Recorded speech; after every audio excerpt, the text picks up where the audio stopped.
Who are the biggest threats to the Eagles to get back to the Super Bowl?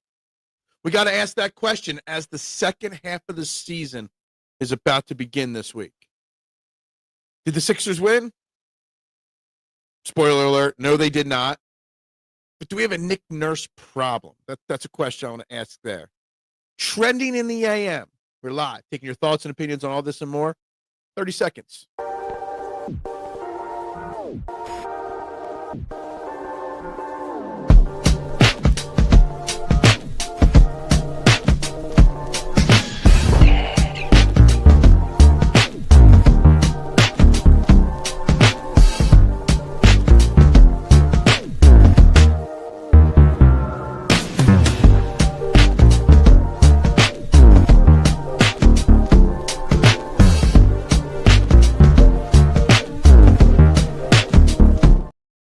And a very good morning, everybody, and welcome to Trending in the AM, right here on the STT Sports Network. Please, wherever you're watching, YouTube or Twitter, hit the like button in front of you, hit the subscribe button, and hit the share button.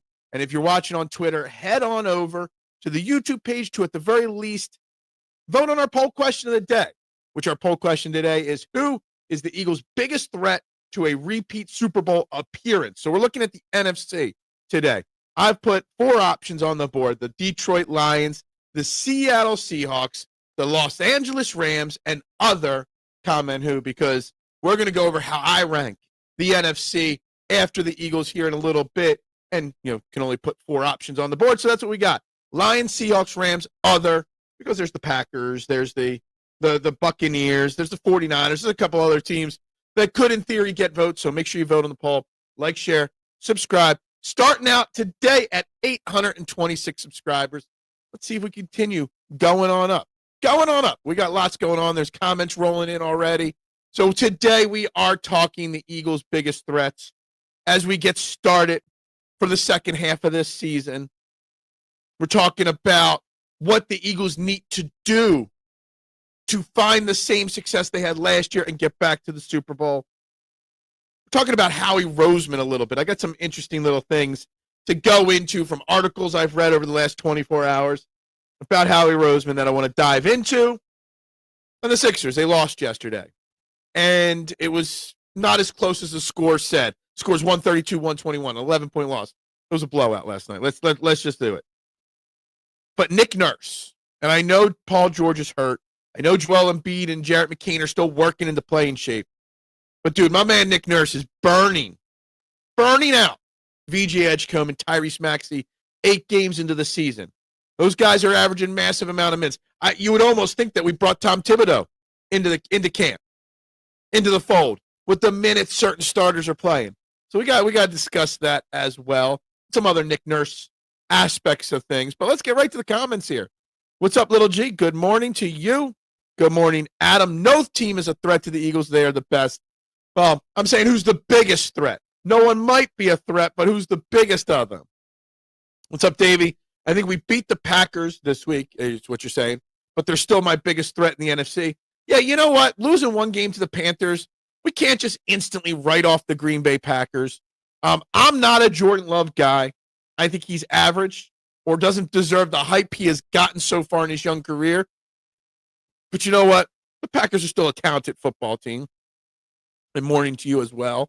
Although the Packers lost Tucker Kraft, which is true, and it is a huge loss. The Lions, you're saying, could be the biggest threat. Sam Darnold led Seahawks will implode. I don't know. We're going to get into each of these teams here a little bit more. Good morning, Duck. How you doing? I stated the Lions in the poll, but the actual answer is themselves. Who's their biggest threat is the question, not internally. We're looking externally. I do agree. I think we can only beat ourselves. Drama, injuries, things like that. That's all that's going to beat us, really. What's up, Robert? Good morning to you. Yes, we hit 826 just before going live. Moving on up. What's up, Soldier Steve? And everyone. I think both Seattle and Detroit are equally a threat. Solid wide receivers, running backs, defense on both sides, but it'll come down to quarterback play. Yeah, you know what? I think Detroit is still, even though out of all the teams I'm going to name today, Detroit's probably got the worst record, but they're still the best team out of all of them to face the Eagles. And in 2 weeks playing them, it's going to be a huge test for the Eagles. They got very good wide receivers, great running backs. The Detroit Lions have a great pass rush. You know, they've got all the makings of a great football team. Seattle's still unproven to an extent. Sam Darnold hasn't proven anything in the playoffs. Let me tell you something, though. That offense of Seattle is a major threat. They've got a dual running back game. Now they've got two really good wide receivers, not just one. Their defense is great. Their fan base is passionate. They've got a great culture going over there very quickly in Seattle. So I agree with these things, but it will come down to quarterback play in both aspects. Jared Goff, who has been to a Super Bowl before, a long time ago, but he has been to one. Sam Darnold has only been to the playoffs once, I think. It didn't do well. So, yeah, I think it's very interesting. What's up, Peanut? Good to see you this morning. What was the thing you said you would do if you got to 1,000? It's getting close. I don't know. I've said a lot of things, but they were like in the heat of the moment and had time frames on them. So this week's goal, if we got it by the end of tomorrow's show, Chandler, my man, one of our regular listeners, would get my Lane Johnson jersey. If we got to 1,000 by the end of this week. It don't look like that's happening. Seahawks, biggest threat. Look, I think it's about time we pay attention to Seattle this year. I mean, their score differential. You know, I mean, and a plus 81, man. It's not like they're scoring the 1, 2, 3. They're the fourth most points scored in the NFC. So it's not like they're dominating on offense. They're really good on offense, but they're not dominating. There is actually they've given up the least points. So their defense is even scarier than their offense, having only given up 150 points in 8 games, less than 20 points a game. Their defense is scary. Seeding 2 through 7 will be very interesting to see. Absolutely. Absolutely. And that's why it's so important to get the 1 seed. You don't want to be going to Seattle in the playoffs. You don't want to be going to Detroit in the playoffs. Lions are the biggest threats. I agree that the Lions should be the biggest threat to us. I really do. Phil said he'd give us free pizza for life. I never said that. Don't sleep on the Rams. I'm not sleeping on the Rams, K1. I think the Rams are going to lose this poll, but I've ranked the top 6 teams, the top 5 of them. Like, you know what? I feel bad leaving the 49ers off, so I put a 6th spot there for them. I've got them ranked as the 4th, but I almost wanted to put them 3rd on this list. I got the Lions 1. I got the Seattle Seahawks number 2 on my list. I got the Bucks 3 because of Baker Mayfield's season he's having, but the Rams are so close to them. Then I got the Packers 5 and the 49ers 6. I mean, Sam Darnold, the Rams with Matthew Stafford, been there, done that. The reason why I keep the Rams as a threat down on the list a little bit is because we've had their number. 3 times in the last 2 years we've beaten them, including in the playoffs last year, obviously. So I kind of feel like Nick Sirianni, just like Nick Sirianni and Jalen Hurts haven't been able to figure out the Bucks they did this year. We figured out the Rams. We know how to beat the Rams. I'm not scared of ghost scene redhead Darnold. Look, I get that. And a lot of people are going to say that about Seattle. Sam Darnold come playoff time. I get that. But at some point, every quarterback turns a corner. And I'm wondering if this is that year in Seattle. There's no pressure on him in Seattle. It's all gravy at this point for him in Seattle. He might have. I mean, he had Justin Jefferson last year, and he won 14 games. But outside of that, I don't think we really know who Sam Darnold truly is until he really proves it. And I get that. There's something special up there in Seattle. And as long as he doesn't make mistakes with that defense and those weapons on offense, they're going to be a scary team. Cleveland Steamer, what? Rams who? Rams are a great team. We just have their number. That's why I don't rank them as high. Chicago Sunroof or Cleveland Steamer. What? If he comes to Philly, Seattle going home. Absolutely. That's kind of why that 1 seed is extremely important for the Eagles. If our quarterback 2 isn't fixed by then, we should be afraid of every team. Look, let's look at these teams. The Lions have Amon-Ra St. Brown and Jameson Williams. The Seahawks have JSN. And now, who did they trade for? They added because there's multiple wide receivers. I'm trying to remember which one. They got Jihaad from Saints. 2 great. The Rams, Puka. We know who they got at wide receiver. The Bucks, well, Mike Evans is done. Chris Godwin's still there. The Bucks are really one of those teams that we don't have to worry about, cornerback-wise. We have 1 seat, though. We have the 1 seat right now. You got to understand, though. We do got the Lions, the Packers, Chicago, and Dallas all coming up in the next 4 weeks. That's a lot of tough teams that are playoff bound or on the fringe. I put the Bears almost at number 6 on my power rankings of threats, just because we play them at such a key part of the season with so much on the line. Washington is a threat to us, not because they're going to make the playoffs, but they can knock us down out of the 1 seat with 2 games with nothing to lose at the end of the season. Every team is a threat. It's just who's the biggest threat at this point. BTA, belt to ass. That's right. Seahawks have Legion of Boom 2.0. You know, honestly, until recently, I haven't even been thinking of their defense. I've just been thinking of their offense attack. When I see those numbers, 150 points, given up only this year, you know, and they've played 8 games, not 9 games. You know, actually, I'm looking. The Texans have given up 121. They're the second best defense points allowed this year. And the Texans have only given up 121 points, and they're 3-5. What in the hell is wrong with the NFL there? Content check. Disney merged with Hulu and now Fubo. ESPN is not back on YouTube TV. ESPN and Disney continues to blame YouTube TV. And I think it is completely and utterly ridiculous. I am not switching off of YouTube TV out of spite to Disney. Who's going to win tonight? Honestly, I don't even know what the game is.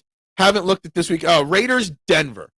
Gotcha. It's in Denver. Denver's a 8.5-point favorite. The Broncos are going to win that game, and they're going to cover. The Broncos will win by at least 10 points tonight. Should have put money on Eagles for the Super Bowl 2 weeks ago. I did a long time ago. I don't even remember what I got them at before the season started. Biggest threat is the Cowboys. The Cowboys draft deadline made them better. I don't think the Cowboys are that big of a threat, Tatsuya. And this is not an Eagles fan hating Cowboys.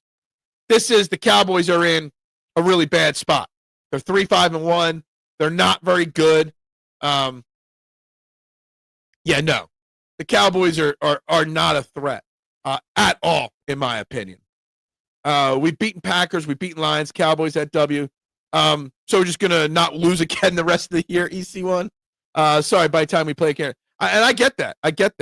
You still want the 1 seat. I don't think it's like we're running the table till then, so I can't say that. CJ Stroud is out this week. Just goes to show how much I know about what's happening there.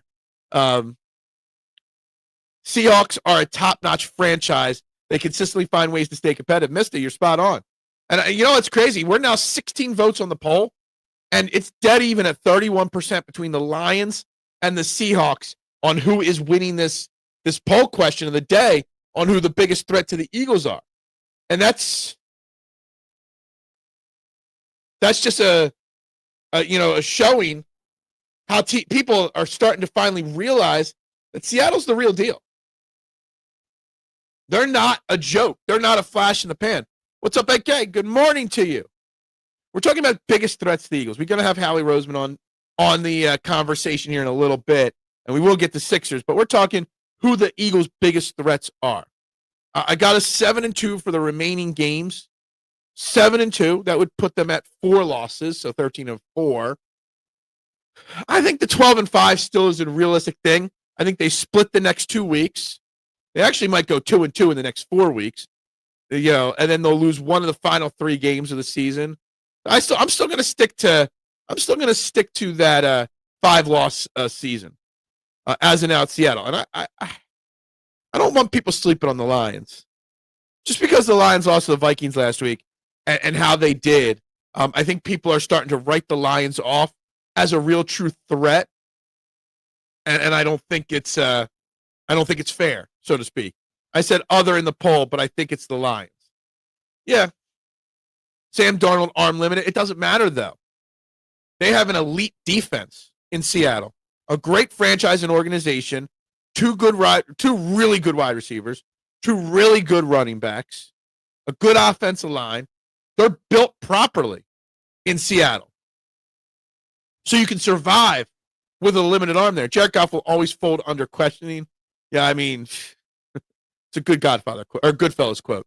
I thought you were going to say you got Howie Roseman on the show. No way. I'm not that special. Howie Roseman, if you're listening, you're welcome on the show anytime. Something's going to happen that Tanner McKee will need to start at least a game or two. Let's hope it's not any reason other than Nooms that they are at the end of the season and they're resting Jalen Hurts. Let's hope that Jalen Hurts doesn't get hurt in one of these games. You know why I worry about the Lions too, and that talking about Jalen Hurts maybe having to sit for Tanner McKee theory because of an injury. I put the Lions at the top because their pass rush is so damn good. Our offensive line, while getting better the last week or two, hasn't been good yet this year, or good enough. You go up against Seattle or Detroit's defensive line, you got a problem. Yes, Howie interview coming up. You wish. You wish. You all wish I was that special. You guys would shit your pants if all of a sudden Howie Roseman popped on my screen. Phil could probably get AI Howie too. I've had Chowie Kegsman on before, but that's dating myself. Nooms is always pessimistic. Nooms is always realistic. That's the thing. Realistic. Mailata is not an eraser this year, so Aiden Hutchinson can give you a problem. Exactly. And that's when I look at that Lions game and I look at the Lions in general as a threat, that defensive line's pretty top notch. Their secondary is a little suspect with injuries recently. But that Lions team, you got two great wide receivers. Sam Laporta, strong tight end. Gibbs obviously is unbelievable. Goff, both the biggest threats to the Eagles, the Lions and the Seahawks, have average at best quarterback play and are still big threats because they're such well-built teams. The positive is the Eagles have a well-built team and a great quarterback that has proven that they can win. Always buzzkill. Always. Tampa might be good. Tampa's very good. I got Tampa on my list, the third biggest threat. I got Lions 1, Seattle. So if you haven't heard, I got Lions 1, Seattle 2, Bucks 3, Rams 4, Packers 5. That's my top 5 in threats to the Eagles repeating as NFC champions. If Eagles stay healthy, only Chiefs are a threat. If the Eagles stay healthy, if you want to look at the big picture of the NFL, I think it'll be tougher for the Eagles to get out of the NFC than it will be to beat the AFC. Chiefs may or may not get back to the Super Bowl based off of just a Reed and Mahomes alone. The Bills are obviously a threat to the Eagles in the Super Bowl. But outside of that, who's going to beat the Eagles in the Super Bowl? Nobody.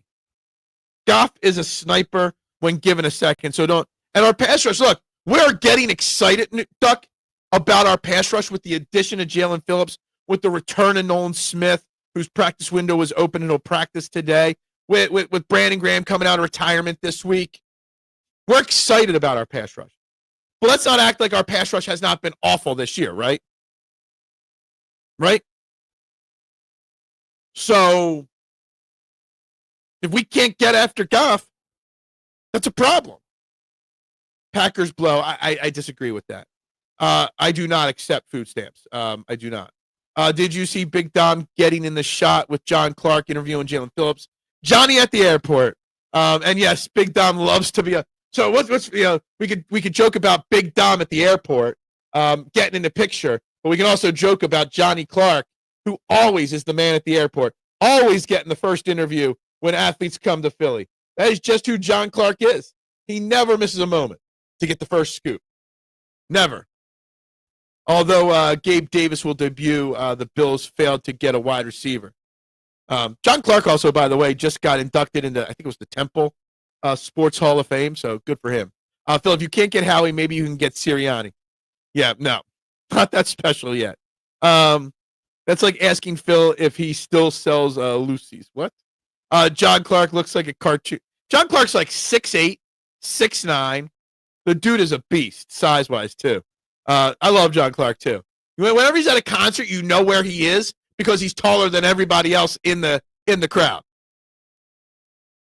I don't see any threat with Eagles All-Pro team, which if you're looking not at teams, realistically, the Eagles' biggest threat is themselves. I'm looking at the other teams today, but realistically, it's the Eagles. It's staying healthy.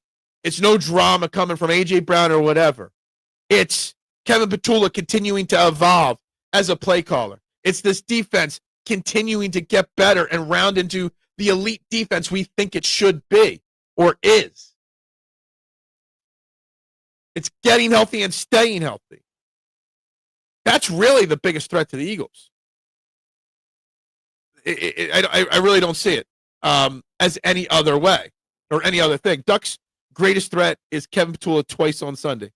Look, we've kind of backed off the Kevin Patullo criticism the last couple of weeks.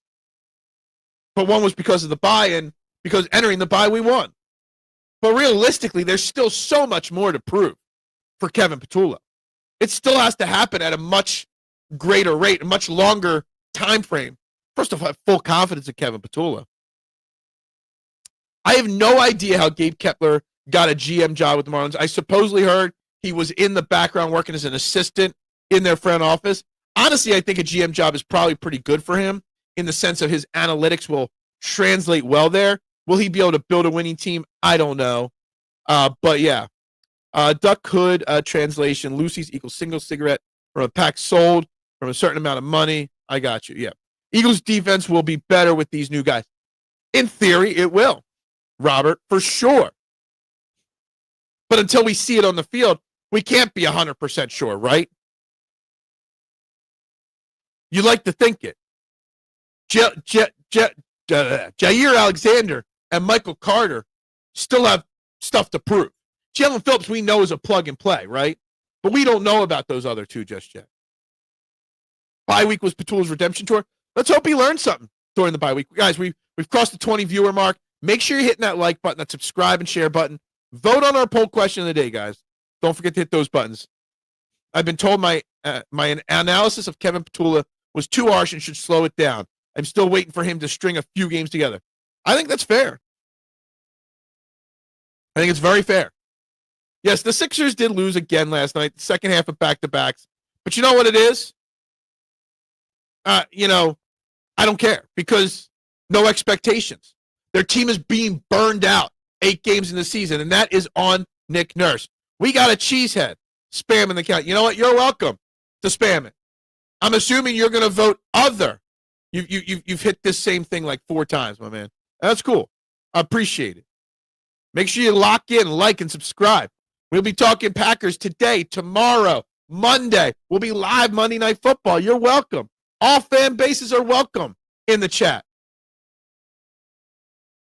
Cap is the perfect place. He can maximize mediocrity under low expectations. Absolutely agree. His analytics will work well in a front office. He's in a city that doesn't care about winning. He'll have the Marlins probably most likely a solid team at some point in his tenure. I know. If you're going to spam it with cheesehead, you better hit that like and subscribe button as well. I put them all up there. Hey, it's better. What Ken is doing in the chat is better than what Curl Route Cowboys fan or Curl Route Kellen Moore anti-fan was spamming with last year, right? With just 100 Kellen Moore Curl Route comments and all. He obviously didn't like the stream because we're still stuck at 826, and we didn't gain a new subscriber or like on that, but whatever. He just dipped in, spammed, and then dipped right out. Jimmy Hoffa was a cheesehead. Remember that clown trying to tell us? I don't know anything about that. Phil has an upper class establishment, but he still sells Philly blunts. No, I don't. Neither of those things are true. I would love to have a job where I can fail repeatedly and still keep my job or get promoted. I don't know if Gabe Kapler failed at his job. I don't. I mean, he was pretty solid with the Giants when he went there. He failed with the Phillies, but not with the Giants. Do I need to call him because the cheesehead? I don't know the reference there or why you're saying that. Black and mild. No. It does make me want to throw up that smell as well. Like really badly. Really, really badly. Just thinking of it's making me think of the smell and making me nauseous. So let's sip the coffee. That'll help the nausea right there. What's this? For old time's sakes. I mean, you can't help yourself, right? You know, at some point I'm going to reach out to people like him and see if they want to sponsor the show. Honestly, I will. I'm off next Tuesday here in Australia, so we'll be able to join the watch party for the game on Monday night. Okay, gotcha. I got to figure out how to get Fubo TV on my TV down here with their one-day free trial, unless ESPN and Disney and YouTube TV figure all their shit out by then. They're all over the place in corporate America. You just need a control freak. Yeah. I'm not a control freak. That's why I let you guys run wild, run amok in the chat. You never know. I mean, I might right now, to be honest with you. Anyway, while we're talking about this, and while we're talking about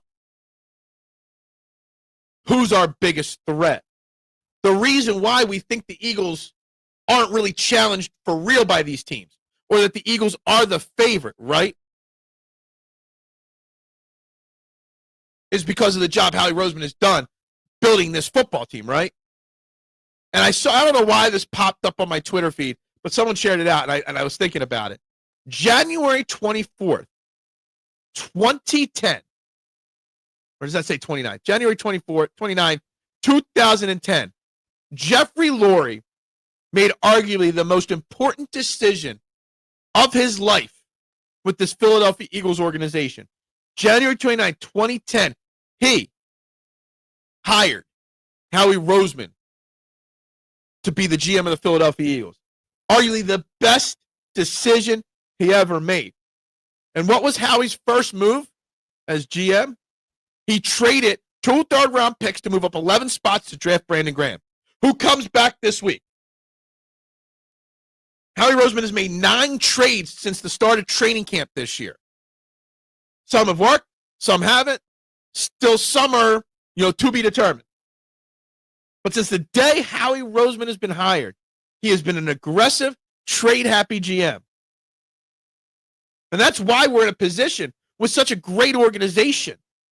Because Jeffrey Lurie hired Howie, and now he's been given, 16 years minus 1 to run this organization this way. To constantly put us in a position where we're always the best or in competition to be the best. I know, better call Saul. Jimmy McGill's a great lawyer. Please put the VJ Edgecombe stat out there. How to burn out a rookie in less than 15 days.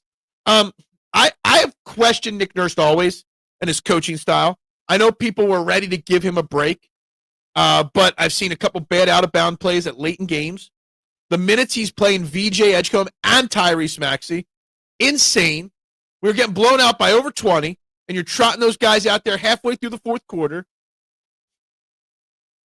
It's not just VJ Edgecombe out there playing too many minutes. It's Tyrese Maxey. It's Kelly Oubre.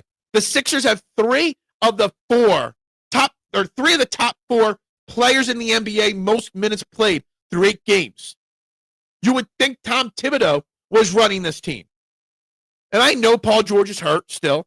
And I know Jarrett McCain's only played 1 game, and Joel Embiid's played only half the game so far this year. But you can't play these guys 40 minutes a game every single night. You just can't. Who are the Eagles' biggest threats? Themselves. Well, that's not one of the options, but I got it. Seattle, Detroit, Rams. Yeah, I still put Detroit over Seattle, but I like that you're giving Seattle the respect there. I got the Bucks over the Rams, but I think the Rams are still a threat. And the Sixers now appear the same personality. An off-injured, and Embiid's not injured. They're just being cautious with injured, or with Embiid, not to injure him. And underperforming, he's not underperforming. He just hasn't played a lot of basketball. He's just underperforming in the big moments, late in the game because he's gassed by that point, or he's just not that guy anymore. So I don't want to put much on Embiid with the Sixers. The Sixers are just gassed.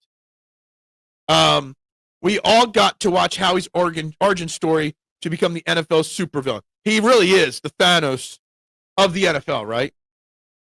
Absolutely is. Total page taken out of the Tibbs book. Josh Hart needs to just get his surgery. Look, I mean, it's crazy. And when Jarrett McCain's able to play every game and play 20, 25 minutes a game, yeah, I assume that some of those minutes for the other guards will come down. And when Paul George is out there, the defense should, in theory, be better. And you'll be able to play less minutes for VJ Edgecombe and Kelly Oubre. I get that. But come on now. You can't be burning these kids out this early in the season. Good morning, Bruce. How you doing this fine, beautiful Thursday morning? I feel the Lions are the biggest threat to us, but we can beat them. Oh, we can absolutely beat them. And in 2 weeks, we'll get that test on Sunday Night Football. So I get it. Absolutely. And that's why they're my vote, too, Bruce. But I don't think it's as easy to just, we will beat them. They are a very tough matchup. They do things that are very difficult for the Eagles to stop from what we've seen so far. How many GM managed to get another GM fired by making a single trade? Which trade are you talking about? Which trade got somebody fired? Was it the A.J. Brown trade that got somebody fired? I mean, he eventually got fired. I don't know if it was instantaneously. When does Paul George come back? Soon. That's all we know right now. Maybe on Wednesday or on Saturday. I think their next game is Saturday. But yeah. Phil, I'm always right. No, just kidding. Not always right. Brandon Graham is the man. Can't wait to see him. I figured you were talking about the A.J. Brown trade. I mean, it was what? It wasn't just, it was more than a year after that trade got him fired, wasn't it? I'm not even sure when the Titans GM got fired. They fired the GM. They hired another one and fired that GM as well, right? But yeah, I mean, Howie Roseman's the only GM that could be in charge of a team for half a decade, do decently, get pushed aside by Chip Kelly, and then push Chip Kelly aside. You will know McCain is back when he's running off ball like Stephen Clay. I was going to say it might take 5 or 7 games, not 7 to 10 days. But yeah, absolutely. I mean, we talked about it yesterday. In his first game back, he did not look like he was ready to be back on the court yet. You ran him a few minutes to get him in the flow and whatnot, but he looked hesitant. He looked scared. He didn't know what he was doing. But I get it. And that will help the minutes come down. But by the time the minutes come down, McCain's going to have to play 40 minutes to rest those guys. Paul George is enjoying his podcast while not playing. I've never listened to 1 minute of his podcast, to be brutally honest with you. So I don't even know if he's been pumping them out right now. No, was it almost immediate? Okay. All right. So then they fired another GM since then, right? Am I wrong in saying that too then? Because I kind of feel like I've heard of a GM of the Titans fired recently. Jordan says he doesn't believe in rest days for NBA players. He says it disturbs the chemistry of the team. He might know something about winning. What do you think? Well, Michael Jordan obviously knows something about winning and losing on the gambling aspect of things. But I agree with you. Rest days do disturb chemistry. I mean, even when the Sixers were at their peak of the process era, whether you want to say it was the Jimmy Butler era or whatnot, there were always rest days. There were times where I remember reading going into the playoffs that our playoff starters had played like 15 games together, right? And how can you have playoff chemistry if your team's playing a dozen games together and that's it? It absolutely throws off chemistry. 100%. Players are just built differently now than they were back then, and they baby themselves. There's more money on the line. That might have something to do with it.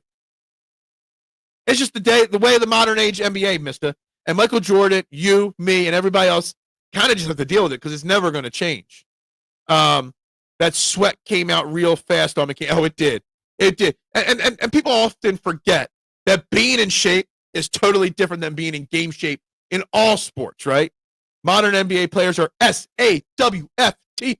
Soft. Yeah, there you go. There's my Enzo impersonation. I feel we are getting healthy and have a good new players, and the Packers have injuries, including Kraft, so we should win. Yeah, I mean, we'll get to predictions on Monday for the game, but absolutely. I think the Eagles 100% should win on Monday Night Football. The rest of the team coming off the bye, everything points in our favor, 100%.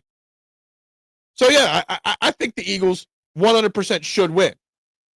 The matchup favors us, but you still got to play because on any given Sunday/Monday, rest days disturb chemistry to Jordan's standards. That's true. That's true. Jordan had a different set of standards, right?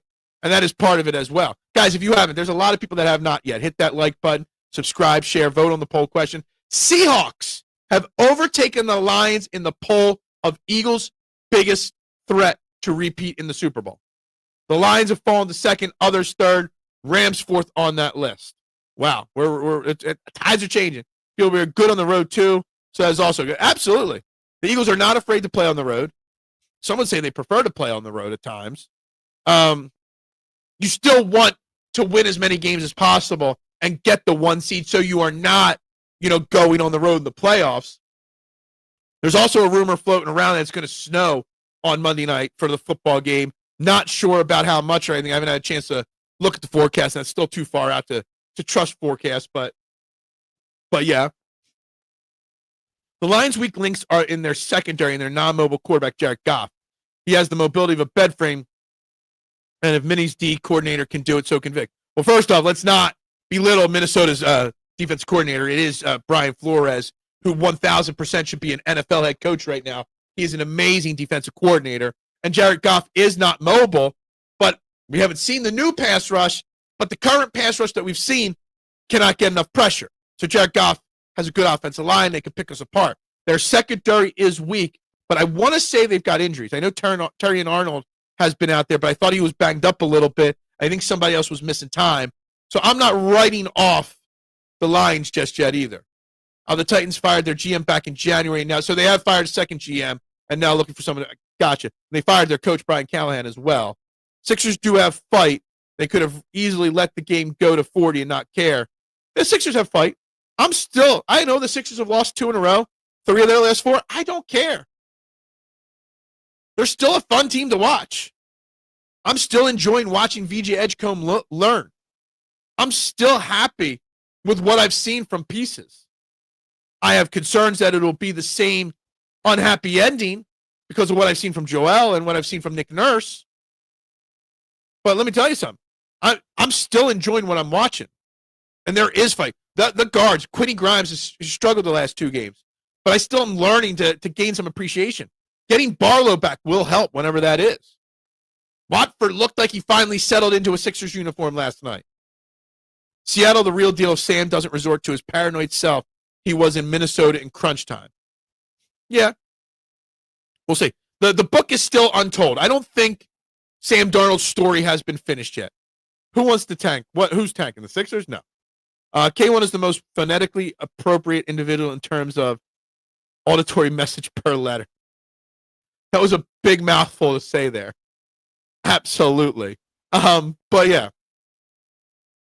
I mean, we've got a couple more votes coming in. Other is over, or Rams are back to overtaking. Oh, Bigsby, you goofball. Oh, so it's tank season. Tank Bigsby season. I was sitting here writing. I wrote down, and you're talking about Tank Bigsby, and I think it's an incomplete the answer to my question before I say it, right? But I wrote down the 9 trades Howie has made since training camp began. Obviously, we got the 3 trade deadline deals: Carter, Phillips, and Alexander. We don't know the answer to that, right? Sam Howell. I mean, it just evens out because he's the 3rd stringer, right? Jacorian Bennett is either evens out or is a unsuccessful trade because of the injuries. John Mechie, gone already, unsuccessful. Fred Johnson has been a great addition, since trading for him. So he gets a thumbs up. Tank Bigsby, I wrote a thumbs up next to his name. I wrote thumbs up, thumbs down, or just a slash like, incomplete next to each name. And I put a thumbs up against Bigsby, even though he's only played a half a good game of football. Even though he got benched as the kick returner. Am I crazy to put a thumbs up next to Tank Bigsby's name? Because we see what he is capable of as a running back to spell Saquon. In a half a game, he overtook Will Shipley and A.J. Dillon as the 2nd and 3rd running back on this team. Tank Bigsby, we thought was a bust of a trade. Then like that, all of a sudden, we might have something there. It might make Saquon even a better running back because we might not need to hand the ball to Saquon 28 times a game. I think the Tank Bigsby trade is slowly becoming, at this point, the second most important trade Howie's made this year. Now, Jalen Phillips should become number one. But right now, the ones we've seen, Fred Johnson's the most important trade. Again, Howie Roseman just loves to trade. The fact that he's made 9 trades already this year is insane. It was a mistake to put Tank as a kick returner, but he's a solid. Exactly. And they fixed that mistake, right? They have put Shipley back as kick returner now, and Shipley's doing pretty solidly in the first game and a half as the kick returner, right? And who else was back there the last game returning kicks? Did okay, or was Maxey still back there? Tank was a solid running back in Jacksonville. He had over 700 yards rushing last year behind Travis Etienne as a backup. He's more than he's A.J. Dillon to Josh Jacobs in Green Bay. A great second option to protect and to kind of ease the load on your top running back. I missed the three-headed monster of Staley, Buckholder, and Westbrook. Man, that was a hell of a three-headed monster. Deuce Staley is a very underrated or underappreciated running back in Eagles history. Correll Buckholder was great till he got hurt, and Brian Westbrook ended up becoming one of the greatest in Eagles history. That's not the first time we had a three-headed monster either. I believe we had a three when we talked about him before, the Thunder and Lightning, Charlie Garner and Ricky Waters. I think at the end of that duo, we also brought in Vaughn Hebron and had a three-headed monster. The Eagles always have been a team that wants to run the football. I run the football a lot and go against the norm of passing the football. Buckholder had a lot of talent. It was his knees. He tore his ACL multiple times, I want to say. I want a dome stadium for the Eagles. I want a dome stadium for everybody, but I want it downtown across the street from Independence Hall. I want everybody to have a dome stadium. Byers 41 was good too. What? I'm not sure what you're saying there. Nooms, but we didn't have Barkley back then. You couldn't give any of them enough snaps for a Hall of Fame run. Yeah. Tank Bigsby is solid and should be number 2. He is number 2 in my opinion right now. Dillon needs touches in red zone. Eagles just need to involve their guys. Tank got his shot and showed what he could do. I would be shocked if A.J. Dillon is on this team much longer, Jonathan. They still have to clear one more roster spot if Jacorian Bennett is coming back this week. And if they do, it's either going to be the 3 options to clear that one roster spot is Adoree Jackson on IR with his concussion, it's Keely Ringo getting cut, or it's A.J. Dillon being cut. And I think it's probably going to be A.J. Dillon that gets cut. But if he's not cut A.J. Dillon, he won't even be he'll be a healthy scratch on Monday Night Football if he's not cut. That's just my opinion. The most tragic injury which ruined what could have been in the Eagles kick returner, J.R. Reed. I remember, but I don't remember the injury. Eric had awful vision, but was a great receiver and blocker. Oh, he was talking about Keith Byers. Gotcha. I wasn't sure what he was talking about there. Keith Byers was an amazingly underappreciated guy. Really was. We got the first comment from Baknawava. I don't know what that is. But like, subscribe, share. Get Adoree the F out of here. Honestly, Adoree Jackson hasn't been as awful as people think. He's not been good, but he's not been awful. Adoree Jackson's got a concussion. He hasn't cleared concussion protocol. You can't just cut a guy that's in concussion protocol. Your best bet is to IR Adoree Jackson for 4 weeks. Give him 4 weeks to clear concussion protocol. And then in 4 weeks, make an evaluation. You never know who gets hurt. Maybe Jacorian Bennett fails. Maybe Jair Alexander's got nothing left in the tank. Your best bet with Adoree Jackson in this situation what the Eagles are in right now is to IR him and save him for the maybe, the what if down the line. It was the only time Andy Reid didn't try to throw 50 times a game and gave me the most hope. Yeah. Yes. Yeah. We got you. I kind of forgot what you were talking about. But Keith Byers is amazing. Keith Byers even, I think they 1 or 2 years titled Keith Byers as a tight end, not a running back. I think he, at different times in his career, he was listed as a tight end, a running back, a fullback. He was a little bit of everything. Keith Byers was solid. I always enjoyed watching him play. Tough-nosed guy. Anyway, we're continuing this conversation on here. If you haven't, hit that like, subscribe, share button. We are still at 23 votes. Vote on the poll question. If you have not, no, Mitchie Poo, the Sixers did not win. And we've talked about it a little bit, that the biggest concern, because we don't have concerns, because we're just no expectations on the season. But the biggest concern so far with the Sixers is the job Nick Nurse is doing in coaching the team. Because of the minute allocation to VJ Edgecombe, Tyrese Maxey, Kelly Oubre. The fact that the Sixers have 3 of the top 4 minutes played players in the NBA, 3 of the top 4, is a major, major concern going forward. Jimmy Jones converts Byers to tight end in Miami. I thought he got converted here in Philly to a tight end. Maybe that's what I remember the tight end there. J.R. Reed was on the 04 team. He was very solid backup safety. Defensive back, could have started a number of teams, but caught his leg on a fence. That's right. The nerve damage in the leg. I remembered the player. I couldn't remember the injury. That is right. I do remember the fence thing and the nerve damage thing. That's right. His kick returns were some of the most solid I remember pre-Sproles. Yeah, it's all starting to come on back on me there. It is. So yeah. But Mitchie Poo, let me know your thoughts on Nick Nurse and the coaching job he's doing, because I think that's a big concern. And obviously, players getting healthy and playing will ease that load. That's what she said. Keith Byers was an all-time great running back for the Ohio State Buckeyes. I did not know he was an Ohio State Buckeye. Interesting. I'm sure Soldier Steve loves hearing that. The Eagles had an offensive line that was trash then. Yeah, back in that era, I mean, it's weird because I can name some of the offensive linemen like Ron Heller and what was the center? Alexander, Jason Alexander, James Alexander, something like that. I can name offensive linemen from back then, but they weren't really that good, were they? It's always something interesting. What's up, Brianna? How you doing this morning? Hope you're good.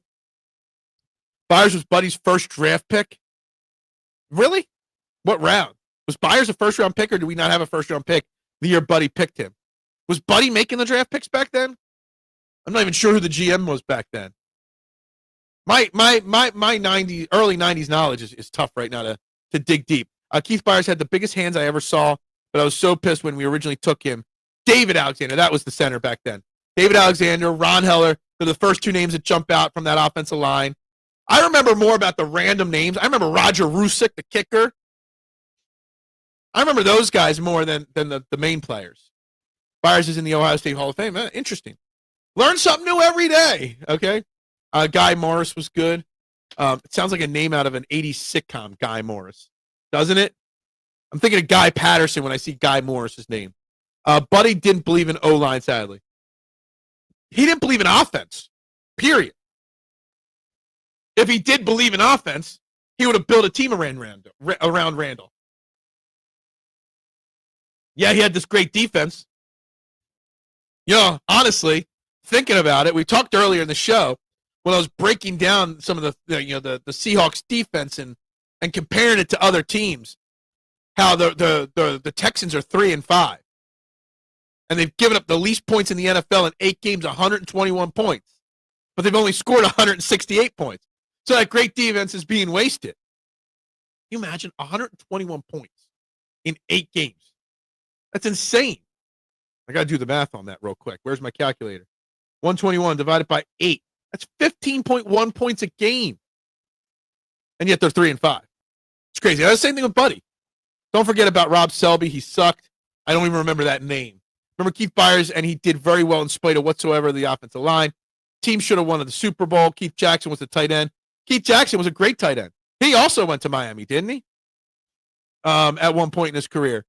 Keith Jackson, Randall Cunningham never got talent, we always say. But it's not that I don't think he ever got talent. He never got the offensive line. He had Fred Barnett, Calvin Williams. They weren't elite wide receivers, but they were like Green Bay Packers. Number 2 wide receivers. You had a really solid tight end, Keith Jackson. Keith Byers was a solid running back. And Randall Cunningham, the ultimate weapon. You just didn't have an offensive line to protect them. And a bad play caller in Rich Kotite, Oklahoma. What about Oklahoma? Who am I missing here? Anyway, I think it's interesting the way the Eagles and Jeffrey Lurie most importantly, always preach. Oh, Keith Jackson went to Oklahoma? Yeah, I've never been a huge college guy. I just haven't. So I don't know. I remember there was a show that used to do or a game online somewhere that you had to name 4 players that played from a certain college, but you couldn't name. I forget how it went. I would fail at that game because I don't know who went to what colleges. But the Eagles, despite always saying that they want pass, despite going out and having 2 elite wide receivers right now, and in the past having some good wide receivers, all the Eagles really truly have ever cared about is running the football. Every era of Eagles football, even before Jeffrey Lurie, has always had the opportunity to effectively run the ball, just whether they didn't have the offensive line or not. Before Kelsey would endure Honey Buns and Jamal. Yeah, Hank Fraley was Honey Buns, of course, and Jamal Jackson at center. They weren't bad. They weren't good, but they weren't bad. Hank Fraley's coaching somewhere right now, I believe. Jamal Jackson, I don't even know whatever happened to Jamal Jackson at this point. So, yeah. The offensive line of the Eagles has been great for the last decade and a half, but before that, it was pretty bad. My dad would always talk about Keith Byers watching Ohio State games growing up. See, I said, it's like Joe Hendry. Say his name, and he appears. I believe in Steve Fuentes. Yeah. Getting Ohio State love on the show today. Who would have thought that would happen? I didn't think we'd be talking Ohio State. In a positive light, at least. You missed yesterday's interview, Steve, I think. We had another University of Michigan graduate as the guest on the show yesterday. I still find that so weird. Paul Nepper, the guest yesterday, the author of that book. And it was a great interview. Thanks for all hanging in there for that. He's from from New York.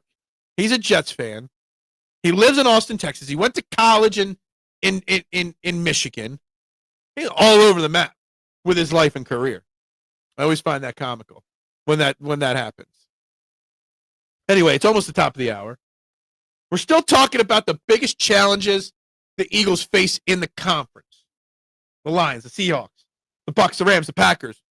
The 49ers, are they a threat?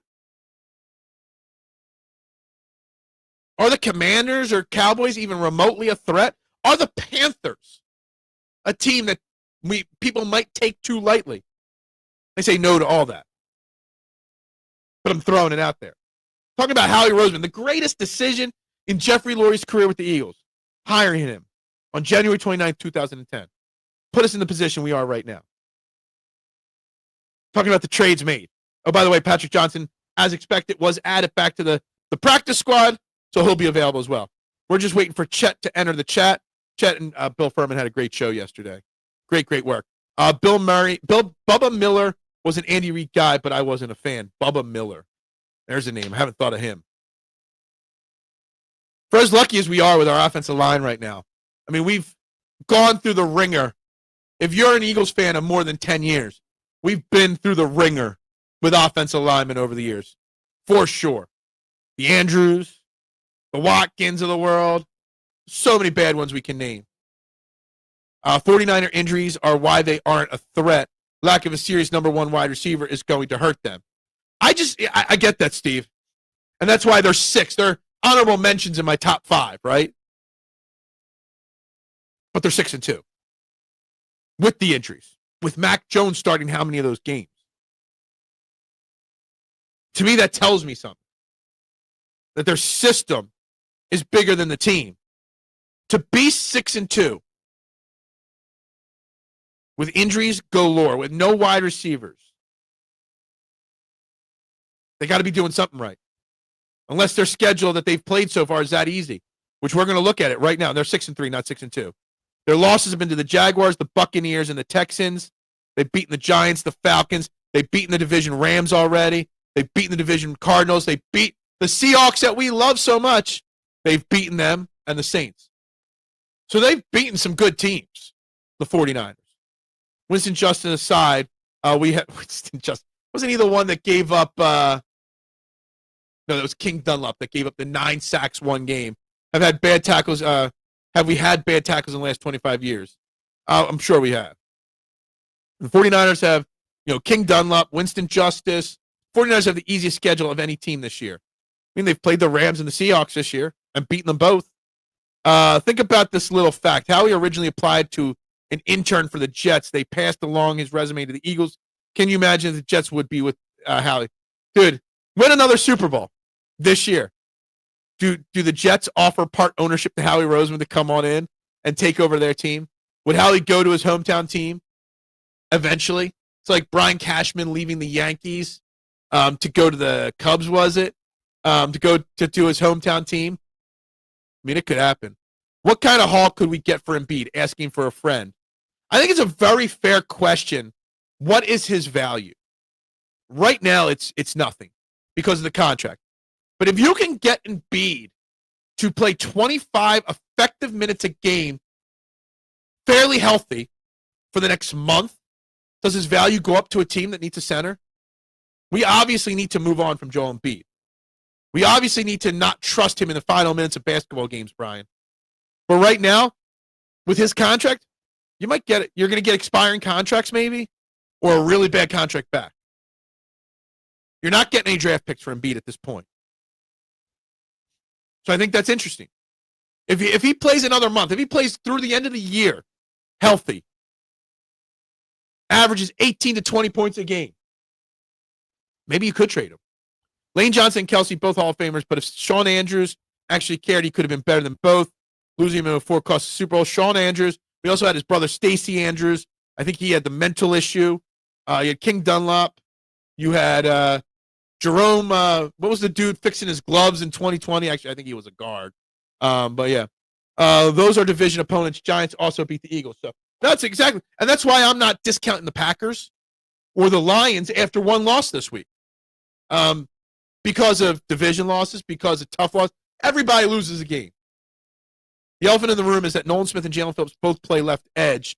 I saw somebody put that out there, mister, and someone's going to have to change. Someone's going to have to flip sides. Or they're both going to play 50% of the snaps, basically, right? The positive is Nolan Smith's coming back from an injury that happened last year that lingered and caused him to miss time this year. So maybe they are extra cautious with Nolan Smith and his snaps in the coming weeks.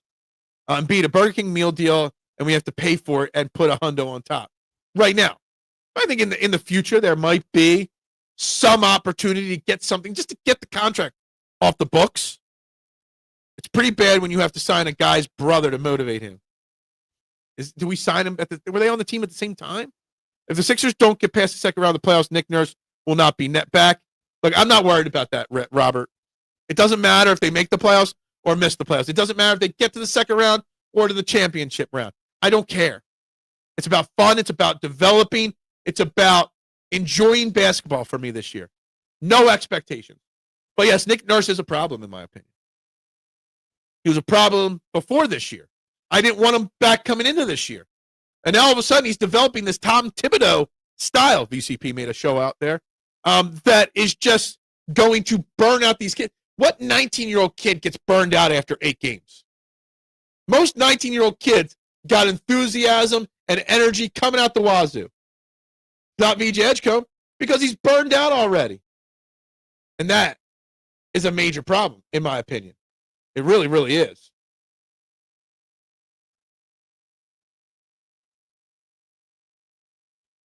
Think about it. We went from Runyon and Trey for years almost straight to Jason Peters and Lane Johnson. Todd Herman's had to play left tackle because Watkins was that bad. Other than that, we okay. So yeah, you're true. In the last couple, go Jason Peters, Lane Johnson, to Lane Johnson to Jordan Mailata. So our tackles have been pretty solid, absolutely. And or that means Jelix Hunt isn't getting the job done at right edge. Jelix Hunt's improved the last 2 weeks. You got to think that Nolan Smith or Jalen Phillips can play the right side. Those 3 guys will be on the field a lot. Guy Morris played with my cousin Vince Papale. Your cousins with Vince Papale. That's a little flex there, right there. Oh, yo, I'm just cousins with Vince Papale. Tell Vince Papale to be listening to this show. Tell Vince Papale to come on this show. Packers have losses to Cleveland and Carolina. While Carolina is playing better this year, they aren't a serious playoff team. Without Kraft, they are back to having no real receiving threat. Yeah, look, I'm not saying that Carolina is a real threat, but they're improving. And they do have losses to Cleveland and Carolina, and they're bad losses. I get that. I do. But again, if they just play Smith and Phillips at the same time and move them about, scare the opposing offensive line a little, will help out. Yeah, I agree. I don't think just because and again, I'm no X's and O guy.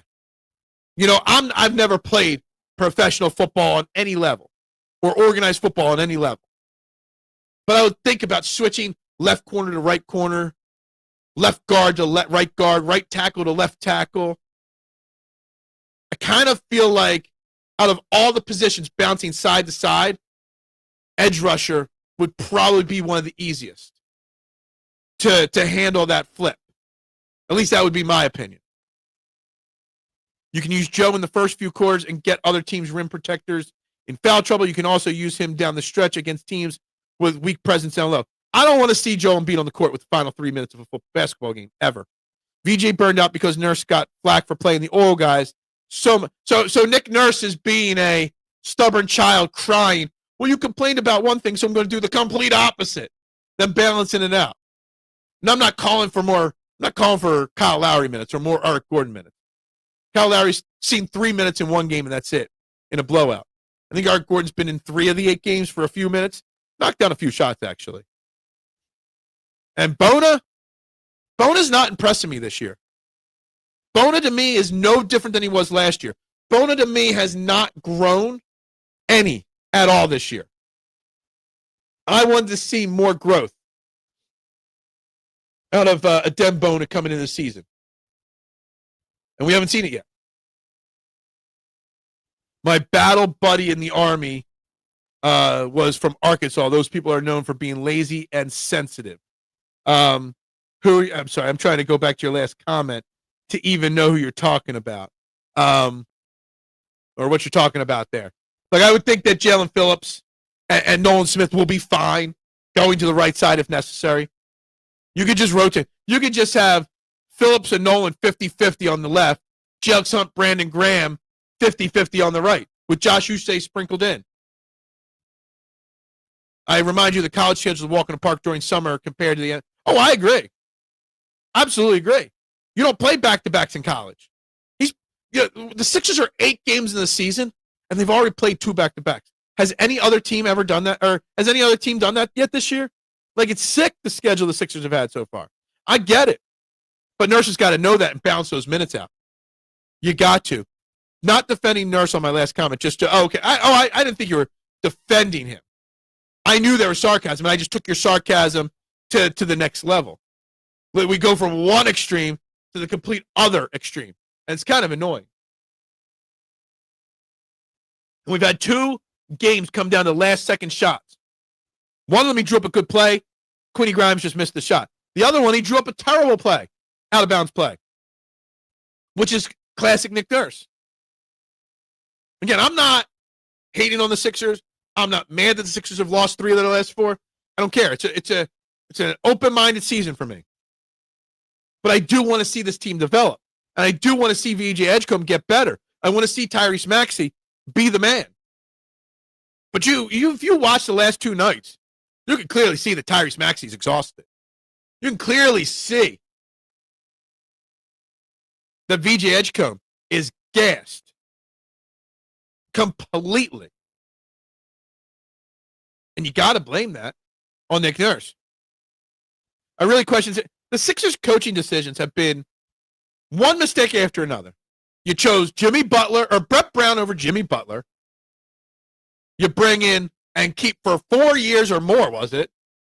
Scheduled loss, acceptable loss, Doc Rivers and his loser culture.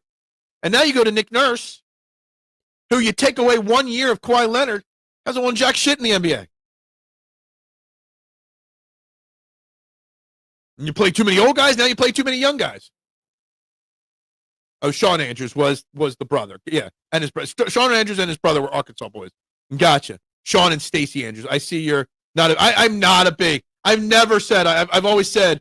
I watched it at times in my life, but not like super focused on it. And in nowadays, I don't watch it at all. But yeah, I mean, college football was never a big deal to me. It was one of those things. Everyone's like, oh, you have to be a Penn State fan because you're in the Philly area. No, I don't care about Penn State. They're not a local team. The 1 year Temple was good. I got behind them. And the 1 year even Rutgers? What was that year? They lost to Notre Dame, was their first loss, like 8 or 9 weeks into the season. Because they were semi-local. I rooted for them. But outside of that, I really don't get into college football. I really don't. And college basketball as well. I'm not big in college basketball. College sports to me just were always, going to a Division III college. Maybe that had something to do with it. Going to a high school that didn't have much sports programs. I just never really got into college sports. It's always been the pros. Always been pros, which is weird because a lot of people will say they love college sports more than the pros. That's just not me. Guys, I missed the top of the hour. We're an hour and 5 minutes into this. Like, subscribe, share. We're at 19 likes on this video so far. 25 votes on the poll. Seahawks have pulled away from the Lions. Other has pulled away from the Rams for third place. College football was always huge growing up for me. Then in the Army, Saturday was for the boys. But yeah, I get that. And I get that part of the Army aspect of it as well. Shawn Andrews was great at getting his Michael Phelps on. Was he a swimmer? I don't, Was he a swimmer? Did he win multiple gold medals? Or you smoke a lot of weed like Michael Phelps? Which one are you talking about? There's a few things I can go in that direction with Michael Phelps, and I don't know which one Shawn Andrews was. Anyway. On a side, I'm just looking at my notes here. For you Jersey people, the Eagles are rocking my favorite uniform on Monday Night Football, just so you know. The black pants with the black helmet and the white jerseys. It's my favorite. I don't get excited about jerseys or colors or numbers, but I do love the black helmets that they're going to be wearing on Monday Night Football. Side little note there. I do also want to talk a little bit about this YouTube TV shenanigans with ESPN. And I want to know who was out there. I said I am not canceling YouTube TV just because ESPN and Disney are trying to get us to sign up for the ESPN app feature for $30 a month. I'm not switching to Hulu and all these other things just because Disney is playing hardball to get more subscribers.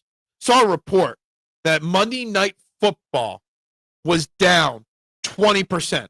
And all they're doing is using all their personalities, all their on-air personalities to say, click this website and find a way to watch your football. I'm not doing it. YouTube TV is not wrong. I mean, YouTube TV is not innocent. They're billionaires too. They've come into disputes before. They've raised their prices several times. But what? I got one Monday Night Football game to watch? I'll sign up for YouTube TV or FUBU for one day and then cancel it. I am not buckling to Disney and the mouse. I'm just not. Phillips is an all-time great at the puff puff. That's what I thought you were getting at, or he was getting at, but I wasn't positive. I didn't know Shawn Andrews was. Nolan Smith is solely needed against our mobile quarterbacks. Absolutely great. And he is coming back, and it's going to be great. I'm not canceling mine either. I'll either get used to no ESPN. I'm already used to no ESPN. I barely watched ESPN anyway. Monday Night Football is the only thing I'm missing right now. And honestly, except for the Eagles, I don't have to worry about it. Interesting enough, my battle buddy got court-martialed for pissing hot. Really? You don't remember the Shawn Andrews YouTube video of him rapping about getting his Michael Phelps? I don't remember it. I'll write it down. I probably once I see it, I'll be like, shit, I do remember it. Shawn Andrews. So it's written down. I've become a pirate. FT's corpse. Yeah, look. There's plenty of ways to watch this stuff. Do we really miss? Unless your favorite team plays on ESPN every week, you're not missing on anything, right? It's annoying what's going on here. And YouTube TV's been able to work out all their issues before it became an issue in the past. And it's like billionaire of YouTube TV fighting with a trillionaire, which is Disney. And anybody that tells you that it's YouTube's fault, not Disney's fault, either works for ESPN, is blind to the fact of what's going on. Blind to the fact that all Disney cares about is getting you to sign up for their app. The ESPN, new ESPN app. It's getting out of hand with all the streaming services, all the people you got to spend money on. Bad chicken dinner, yeah, is that what it was? I'm kind of annoyed. I'm kind of surprised that a deal hasn't been reached yet because of the numbers and how they've gone down. ESPN trying to swing it that their ratings weren't down that bad from this week last year, not taking into account certain aspects that really mean it was down 20%. Their Saturday college slate, I think, was down 5 million viewers combined, the 3 games. Nothing to sneeze at. It's becoming annoying the way these streaming services work. It's becoming annoying that we can't watch TV. It's becoming annoying that there's not one place where we can watch everything. It's gotten out of hand. And I kind of feel like I'm supporting it getting out of hand if I cancel YouTube TV to go to somebody else to get these games. I did check out the price of Fubo, and they do get NBC Sports now on Fubo. I appreciate Big Cat from Barstool and Pat McAfee. I was shocked. Big Cat, love what Big Cat said, and he was right. Pat McAfee, say what you will about the dude, but he gives 0 Fs. He gives 0 fucks, period. Him calling out his employer and his coworkers on the air, on the channel. Mad props to Pat McAfee for that. Calling out ESPN, calling out the Adam Schefters and Stephen A. Smiths of the world on an ESPN show for telling everybody to go sign up for ESPN.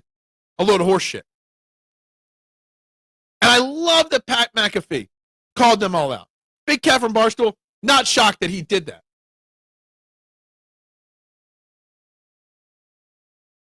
But I love Pat McAfee doing that. Apparently, you can just blame anyone and lie about it whenever you feel like it these days. I mean, isn't that basically the culture of the world we live in at this point, Nooms? Like, it really is. It's just what we live in world-wise right now. He was going right after Greenberg, too. Can't stand that guy. Oh, he went after Greenberg. I don't know if he used Greenberg's name I know he used Stephen A. Smith's name. And I think he used Adam Schefter's name. Or he put up their quotes, their tweets on the screen. Greenberg's a company man. Just like, I don't think Stephen A. Smith's a company man. I think he's in business for himself. I don't think he has any loyalty to ESPN or anybody. Adam Schefter, I think Adam Schefter's a company man, but Greenberg's like the poster child for company man. ESPN could tell him to jump off a bridge and he would. And I used to respect Greenberg in the sense that he was a hard worker, the Mike and Mike show, all the other things he was doing. Hard worker, right? But yeah, I can't stand him anymore. But it's become ridiculous. And mad props to Pat McAfee. Massive props to him for calling out his employer. Literally the people that signed they literally had to cut how many talented people from ESPN just to pay Pat McAfee's salary. And I love it. And I love that he was able to call them out. And they didn't even cut him off. Be curious if they fine him or suspend him. If they fine or suspend him, he'll still do his show online. He'll still make boatloads of money. It's kind of interesting, the Pat McAfee situation. He doesn't need ESPN. ESPN needs him. Grew up listening to Mike and Mike too. And when they broke up and Greenberg stayed with ESPN, I know he was a sellout. Yeah, I was a huge fan of that show. Especially, I have the Mike and Mike book right up there. There are my books. Mike and Mike book is up there. ESPN app, Netflix, Amazon, Peacock, all show NFL games. Once upon a time, all you needed was an antenna or a cable box. Roger Goodell isn't off the hook. He plays. Absolutely. Look, I don't blame Roger Goodell for all the streaming sites. Roger Goodell's job is to make the NFL owners the most money possible. Signing separate contracts with all these different channels, that's his job. His job is not to care about the fans. It's to put money in the owner's pocket. But I get it. It's ridiculous. And I refuse to sign up. I pay for YouTube TV and Netflix. I have Peacock, Amazon on my TVs because people put their codes into my TV when they're at my house and never deleted it. But I wouldn't pay for them on my own. Netflix, I don't even want to pay for, but they got some good documentaries. I love Mike and Mike. I don't like Greenberger on anything else. Exactly. He got too big time. I'm not familiar with that code phrase. With Mike and Mike, it's like, did you ever see somebody get their big chance? Like, I bet, it's just dream world. Someday WIP calls and says, hey, Phil, come on the air and work for us. Bring your trending in the AM to the radio. And you know what the first thing somebody would probably say to me? Don't get too famous on us. Don't forget about the little people. Mike and Mike got too famous on us. Mike and Mike forgot about the people that got him to the top or what got him to the top. Does McAfee have the rights to his show? Yes, he does. It also airs on YouTube on the Pat McAfee YouTube channel. And it's a longer show than what's on TV.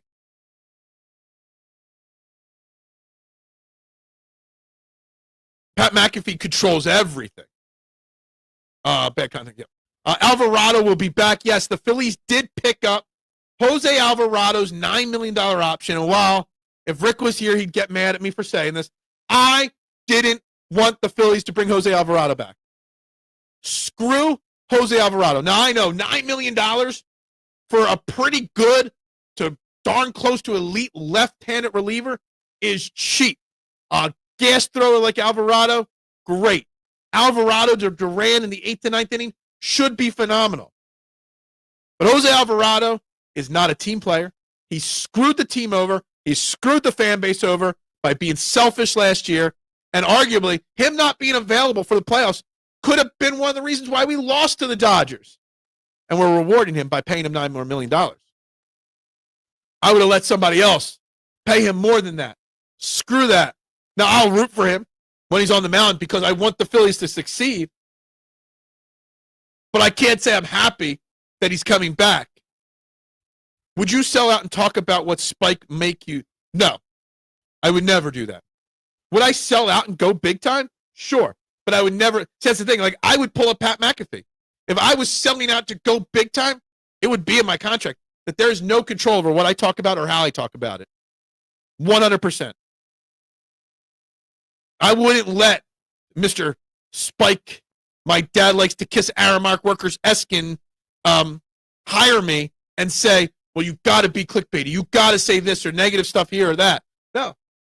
It would be in my thing. You have no control over my content. Oh, well. Thought he was smarter than the system. Yeah, no. Left-handed, period. What? Left-handed, period. Yeah, you're talking about Jose Alvarado. I get it. $9 million for a back end of the, well, not a back end, a late innings reliever that's a lefty that can throw 100. $9 million is cheap. Just like we paid $8.5 million for Corky Romano last year. $9 million is nothing. I get it. Jose Alvarado is probably a better option in the 8th inning than Matt Strahm, depending on the situation. But still, it's just the principle that Jose Alvarado took a playoff team, cheated, and probably helped cost us a chance at a World Series. Plain and simple. I hate that. I do. Now, he can redeem himself this year, and I might be singing a different tune later. But you just rewarded him with $9 million. We all were at that age, my buddy's brother. Yeah, look, we're all stupid when we're young. Hell, some of us are still stupid now when we're older. I know I still do stupid-ass shit every damn day. It is what it is. The Phillies have an interesting offseason coming up here. I don't love what I see and what I hear and have heard and seen from Dombrowski and Rob Thompson, but it is what it is. We got to hope that I'm going to have to go into the next season with the Phillies the same way I'm going into the season with the Sixers, with no expectations. It's very hard for me to not put expectations on the Phillies, but I'm going to have to be that way. It's also why Ranger could come back. Look, I'm torn on Ranger Suarez, Nooms. based off of what I expect, I do not want to give Ranger Suarez at his age and with his arm issues and his breakdown of his body over the years, the 4 to 5 year deal he's going to command. I saw somebody say, what if he only won it 3 years at $80 million? Sure.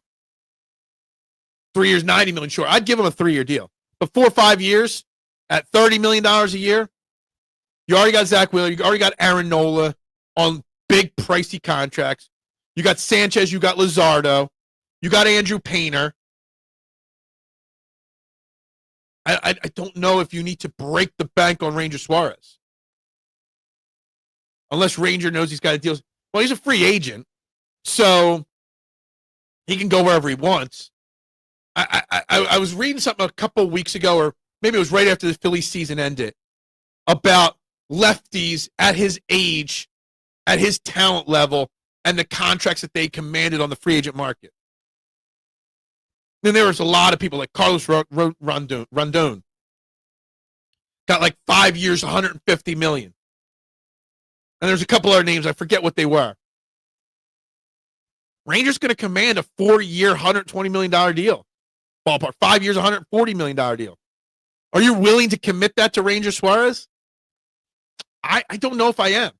I won't be mad if they do, but I'll be like, that money could have been spent to upgrade the outfield or second or third base or whatever. I'm still all in on Kyle Tucker. I doubt they would pay the $300 million it's going to take to bring Kyle Tucker to Philly. I'm not a big fan of the idea of Alec Bregman at 4 years, but I'd be okay with it. I still think an outfield, a center field, left field, right field combo of Tucker, Crawford, Marsh would kick ass. I don't watch college sports either, Robert. Never have. Been a big fan, but now I don't watch any of it because it just bores me. I get no excitement from just watching college football. I don't have a team to support, so why watch it? I just don't enjoy it. I really don't. Anyway, we're coming up to the final 5 minutes of the show. I don't know what anybody else has got left to talk about today. I've covered my notes, so the floor is yours. As Andy Reid would say, time is yours. The poll right now is Seahawks 37% biggest threat to the Eagles. Lions took back over number 2 at 30%. Other 19%. Rams bring up the rear. That's what she said, 15%. That was our poll question of the day. We'll get the Eagles back at practice today, so we'll know who's playing, who's not. We'll learn more about Jacorian Bennett. We'll see Jaelan Phillips in an Eagles uniform for the first time today. Rangers from Venezuela. How do we know the POTUS doesn't declare war on Venezuela and deport people? That's going down a crazy slope there with that comment. I don't know. A slippery slope there. Like I'm not investing that big into Ranger. I'm not. I don't think so. I think I'm going to trust Zach Wheeler will be back early enough in the season. Aaron Nola will turn it around. Sanchez and Luzardo are your two lefties, and then Andrew Painter will be ready week 1, game 1, or game 5. And then you still got Taijuan Walker as your 6th guy, your bridge to Wheeler coming back. That's the way I'm rolling with the starting rotation. If I'm spending big money, it's the outfield. It's third base. It's catcher. You got to resign JT Realmuto. Dalton will do Dalton things, so I don't know how far, or Darnold will do Darnold things. Seattle going to get in the playoffs or down the stretch. Look, it's a wait and see with the Seattle Seahawks. But for some reason, the gut feeling I have is that this year's different for Sam Darnold. It's a different vibe. And they can win just on the defense alone. Even if Sam Darnold does have some form of a collapse come a game in January. So I just feel it's different this year. I really do. But time will tell. We will see about that. If the Phillies are spending money, back to the Ranger thing, it's got to be on a big bat, right? In my perfect world, they would get JT Realmuto cheaply on a 2-year deal. Then they would sign Kyle Schwarber to a 4-year deal. And then they would go get Kyle Tucker for the outfield. They would trade Bohm and bring up Aiden Miller instantly. And yes, I'm going with 3 rookies, Aiden Miller, Justin Crawford, and Andrew Painter, all on my team to start the year. That, to me, would be the perfect way to reset this organization and reset the vibes of this organization. To me, that's what I would be doing. What did Louis Riddick have to say about the Phillies, or to say about Phillips yesterday? Not Phillies, Phillips. Louis Riddick is the only one that picked the Eagles to lose against Green Bay this week, by the way, out of a panel. What did he have to say about Phillips, though? I'm not sure. I missed that. I do like Louis Riddick. Louis Riddick is one of those guys I can't believe has not gotten a job as a GM yet, or gotten back in the NFL in some capacity. I think he always wanted to take over for Howie Roseman, but that's just not ever going to happen. I think he's always jealous that Howie Roseman got more success than him, but that's just the way the cookie crumbles. Louis Riddick isn't normally a hot take spewer. He's normally a very straightforward guy with straightforward answers on things. But that's that. Anyway, we're going to wrap this up a few minutes early. The chat's kind of died down. I got lots to go on. I'm still not even ready for work yet. So we're going to wrap it up a couple minutes early today. We'll be back tomorrow recapping today's practice, whatever other news comes across the wire today, the Monday Night Football and Monday's pregame show. We got all that lined up and ready to rock and roll. Jam-packed week. If we haven't subscribed, let's try to help. I mean, we're 174 from 1,000. 24 hours is not, it's probably not possible to find 174 people in 24 hours. But I would love to get Chandler this shirt if we do it. If we don't do it, then maybe I'll change the contest and give somebody else a chance to win my Lane Johnson jersey next week. We'll see. But I'd love to give him a chance to win that jersey. Anyway, guys, we're going to wrap it up. Like, share, subscribe, tell a friend. We'll be back tomorrow, guys. Everybody have a great Thursday.